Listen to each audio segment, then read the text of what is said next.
สบายดีพี่น้องมื้อนี้เนาะมื้อนี้ก็มีปรินเตอร์เนาะEpson L3250 Wi-Fi เนาะก็คือปริ้นแล้วมันลายเนาะมันออกมาเป็นเส้นเนาะแต่ว่าเฮาสิบ่ได้ปริ้นให้เบิ่งเนาะแต่ว่าสิมาเคลียร์ให้เบิ่งหรือว่าทำความสะอาดให้เบิ่งเนาะก็คือล้างหัวพิมพ์เนาะให้มันสะอาดบ่ให้มันเป็นเส้นเนาะแต่ว่าในการล้างเขาสิไปล้างผ่านคอมพิวเตอร์เนาะตัวนี้คือล้างผ่านคอมพิวเตอร์เนาะไปเบิ่งกันเลยพี่น้องให้มาเข้าคอมเนาะบ้านนี้สายก็ต้องเสียบเนาะสาย USB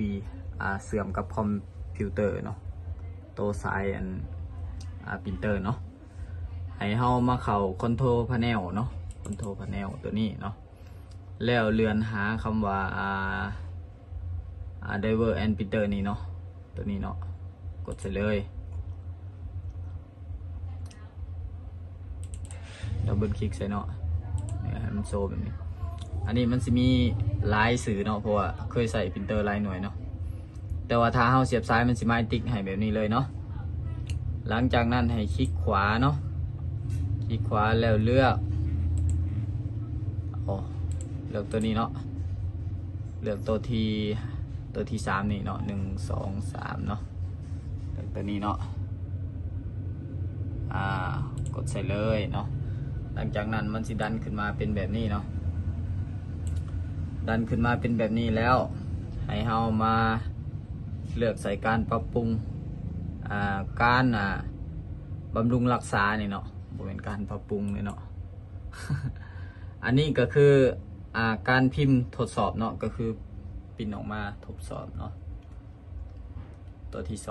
2ก็คือการทำความสะอาดหัวพิมพ์เนาะทำความสะอาดหัวพิมพ์ตัวนี้ล่างหมึกก็คือไล่หมึกเนาะไล่หมึกให้มันเข้าแท่งตัวนี้เนาะ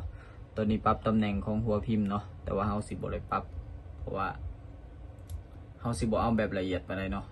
ตัวนี้คือไล่หมึกเข้าแบบละเอียดเต็ม2แท่งเลยเนาะตัวนี้แหละทำความสะอาดหัวพิมพ์เฉยๆเนาะให้เรากดใส่เลยเนาะ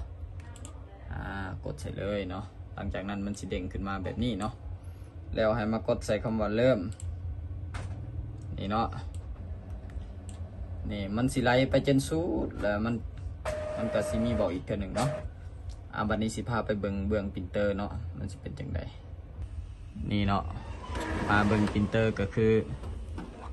ปุ่มปิดเปิดนี่มันจะบูบับเนาะเพราะว่ามันกำลังทำงานอยู่เอาสั่งเมื่อกี้นี้เนาะจะเป็นแบบนี้เนาะมันก็สิตีงแบบนี้เนาะ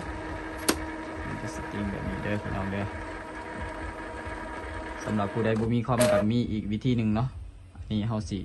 เปิดผ่านคอมให้เบิ่งก่อนตัวนี้เนาะดนพอสมควรเนาะประมาณ2-3 นาทีเนาะแต่ว่าเฮาสิหยุดวิดีโอไว้ก่อนเพราะว่ามันสิยาวเกินเนาะหลังจากมันแล้วเนาะมันสิขึ้นมาเป็นแบบนี้เนาะให้เฮาพิมพ์ทดสอบเลยเนาะบ่เผาสิ้นสุดเนาะให้พิมพ์เนาะพิมพ์ทดสอบเลยเนาะแล้วก็ไปเบิ่งอยู่ปรินเตอร์มันออกมาเนาะนี่เนาะกดใส่แล้วก็เริ่มพิมพ์เลยเนาะกดใส่พิมพ์เลยจังสิ้นสุดเนาะโอเคไปเบิ่งยูปิเตอร์บัดนี้นี่เนาะตอนนี้มันกำลังออกมาเนาะ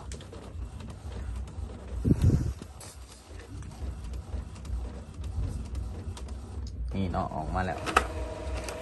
นี่มาเทียบให้เบิ่งเนาะถ้าว่ามันบ่ได้เนาะสีอยู่นี่เนาะมันก็สิเป็นขาดเป็นขาดให้หายเนาะอันนี้ก็คือได้สมบูรณ์แบบได้ลอยเลยเนาะตัวนี้เนาะได้ลอยเลยเอาขอบใจหลายๆเด้อพี่น้องเด้อที่เบิ่งคลิปจนจบเนาะคลิปหน้ามีแนวแนะนำมาใหม่เนาะฝากกดไลค์กดติดตามเพื่อเป็นกำลังใจให้ในการทำคลิปต่อๆไปเนาะ